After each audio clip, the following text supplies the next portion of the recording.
Imagine for a minute that you're a guy and that you're shy around women. You don't know how to talk to women your age. Do you need to learn some really great pickup lines? How about these? Are you my appendix? Because I have a funny feeling in my stomach that makes me feel like I should take you out. Is there an airport nearby, or is that just my heart taking off? Here's a third one. Do you work at Starbucks? Because I like you a latte. If you're shy, you don't need to memorize some cheesy pickup lines. You need to learn how to carry on a conversation. Starting a conversation is easy. Knowing what to say after you've delivered your pickup line is much harder. As a copywriter, you face this same challenge with the first line of your body copy. Grabbing someone's attention with a great headline is one thing. Having a conversation with that person in your body copy is a lot harder. The first thing you must understand about the opening line in your body copy is that it must deliver on the premise of your headline without repeating it. A good headline doesn't sell, it teases. A good headline makes a claim or raises a question or poses a riddle, and the body copy must satisfy it. Let me show you what I mean. Look at this Volkswagen ad from the 1970s. This ad is part of a campaign that was voted the best ad campaign of all time. The photo shows a station wagon on the left, a van on the right, and the Volkswagen station wagon in the middle. Check out the headline. If you can't decide between a station wagon and a van, get both. That headline states a simple premise.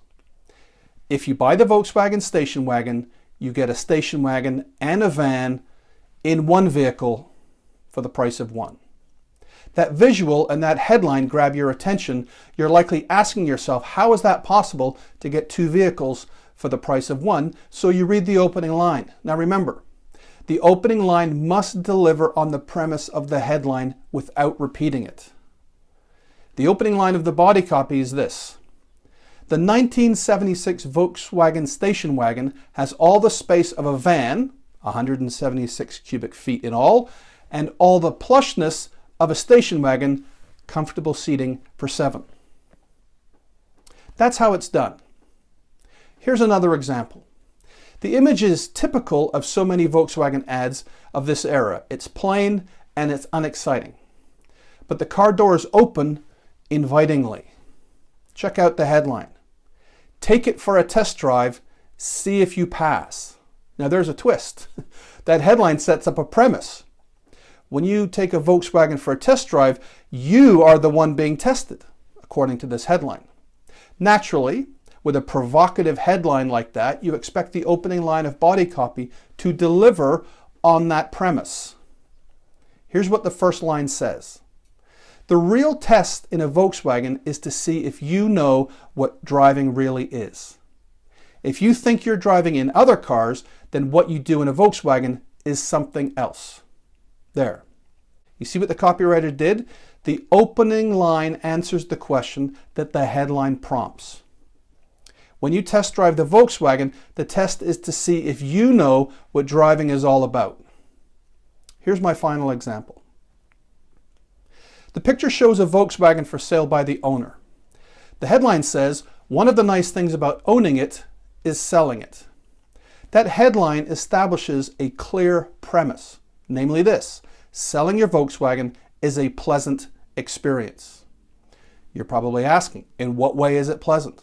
Why is that a good thing? Well, you read the opening line to find out. And here's what it says. A new Volkswagen doesn't depreciate wildly the minute you turn the key. In a sense, the older it gets, the more valuable it gets. Nice job. The copywriter delivers on the premise of the headline without repeating what the headline said. Remember what is at stake here. Your headline has just grabbed your reader's attention. Now your opening line is continuing the conversation. It's your headline that grabs attention, but it's your opening line that keeps the person's attention. So make sure you agonize over your opening line just as much as you agonize over your headline. There's nothing worse than approaching an attractive stranger, delivering a great pickup line, and then not knowing what to say next. The result you get is disappointing. Don't ask me how I know.